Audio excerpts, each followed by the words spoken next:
Chapter 8. Eppie has grown up.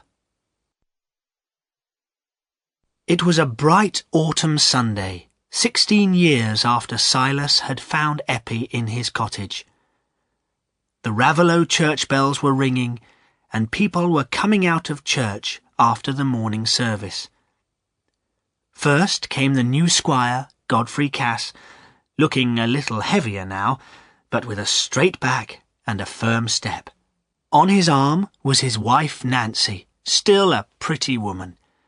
Just behind them came Mr. Lammeter and Priscilla. They all went into the Red House. "You and Priscilla will stay for tea, won't you?" Nancy asked her father. "My dear, you must ask Priscilla," replied Mr. Lammeter with a smile. "She manages me and the farm as well." "Well, it's better for your health if I manage everything, father," said Priscilla. "Then there's nothing for you to worry about. No, Nancy dear, we must go home now, but you and I can have a walk round the garden while the servants are getting the horses ready." When the sisters were alone in the garden, Priscilla said, "My dear, I'm very glad you're going to have a dairy. Making your own butter will give you something to think about all the time. You'll never be sad when you've got a dairy." And she put her arm through her sister's. "Dear Priscilla," said Nancy gratefully, "I'm only ever sad when Godfrey is. I could be happy if he could accept our life as it is. But it's more difficult for a man." "Men!" cried Priscilla impatiently. "They're always wanting something new, never happy with what they've got. I'm glad I was too ugly to get married. I'm much happier with father." "Oh, Priscilla," said Nancy, "don't be angry with Godfrey.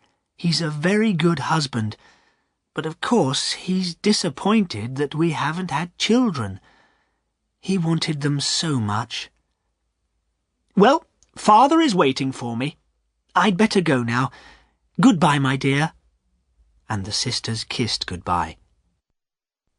When Priscilla and her father had left, Godfrey said, "Nancy, I think I'll just go and look at some of the fields we're draining near the old quarry." "You'll be back by tea time, dear?" "Oh, yes. I'll be back in an hour." This was a habit of Godfrey's on Sunday afternoons. He enjoyed walking round the fields that belonged to him now. So Nancy often had a quiet hour at about this time, which she spent reading, or sometimes just thinking.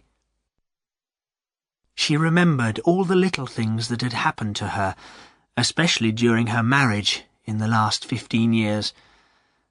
The great sadness of her married life had been the death of her only baby. Like most women, she had looked forward to becoming a mother very much. But when the baby died soon after it was born, she made herself accept the fact. She did not allow herself to think about it, or to wish for anything different. Godfrey, however, had been terribly disappointed, especially when it seemed likely that Nancy could have no more children. Nancy's religion was extremely important to her.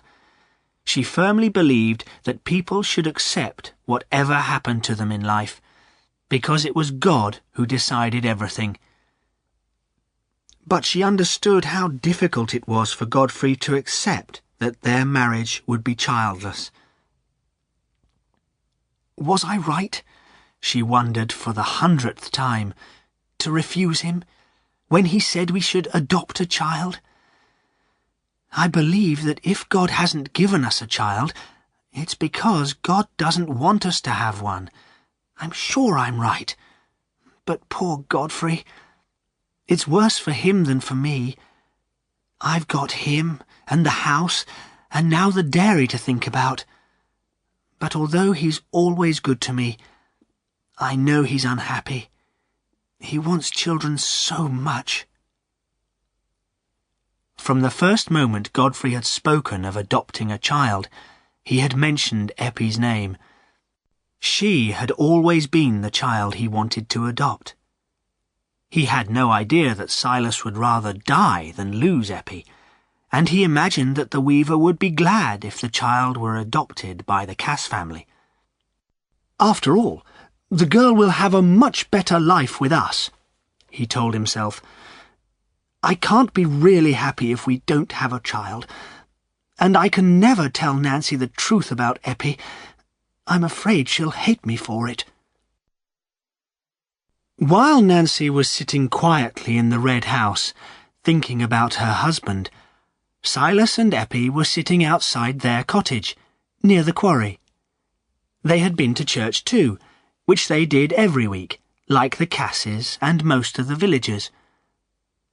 Silas had started taking Eppie to church when she was very young, because Dolly Winthrop had persuaded him that every child should have some religious training. Because of Eppie, Silas was completely accepted in Raveloe now. Nobody thought he was strange any more. In fact, he was almost a popular figure in the village. He was older now, and could not work as hard as he used to. Recently, as he had more time to think, he had begun to remember the past, and his old friends at the Light Street Chapel. He realized how his once lonely life had changed since Eppie had come to him. Now he had friends and trusted people, and was happy. And he began to see that the God in the Raveloe church was the same God he had been so angry with the last time he had been to the chapel. It seemed to him that there had been some mistake in his past, which had thrown a dark shadow over his early life. Perhaps now he would never know whether Mr. Paston, the chapel minister, still thought he was guilty of stealing, and he would never discover why the drawing of the lots had seemed to prove his guilt. But there must be a God of goodness in this world, he thought, because he sent Eppie to me. I must just trust and believe that he is right.